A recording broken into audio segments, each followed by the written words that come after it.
মাসকালাই। মাসকালাই বাংলাদেশের উত্তর পশ্চিম অঞ্চল, বিশেষ করে রাজশাহী, রংপুর, দিনাজপুর চর অঞ্চলে এই মাসকালাই চাষটা হয়। মাসকালাই চাষ কেন করবেন? মাসকালাই অন্যান্য ফসলের থেকে অত্যন্ত খরচ কম। তাছাড়া এই মাসকালাই চাষে খরচ নাই বললেই চলে। মাসকালাই অন্যান্য ফসলের তুলনায় রোগবালাইয়ের পরিমাণও কম এবং অত্যন্ত স্বল্প সময়ের মধ্যে মাসকালাইটা পাওয়া যায়।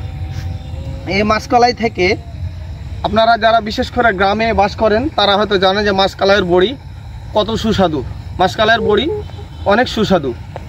এছাড়া এই মাসকালাইয়ের ডাল খেতে অনেক ভালো লাগে। এই মাসকালাইয়ের ডাল আমরা বেশি চাষ করে বিদেশে রপ্তানি করতে পারি। তাই কৃষকদের কাছে আমি অনুরোধ জানাচ্ছি, আপনাদের বাড়ির আশেপাশে পতিত জায়গা, যেসব জায়গায় কোনো ফসল হয় না, এই মাসকালাই চাষটা করবেন। এই মাসকালাই চাষ করলে কি হবে, আপনার নিজের চাহিদাটা পূর্ণ করতে পারবেন, পাশাপাশি আপনি অর্থনৈতিকভাবে লাভবান হতে পারবেন। তো ধন্যবাদ বন্ধুরা। আমার এই ভিডিওটি যদি দেখে আপনাদের ভালো লেগে থাকে তাহলে অবশ্যই লাইক, কমেন্ট ও শেয়ার করতে ভুলবেন না।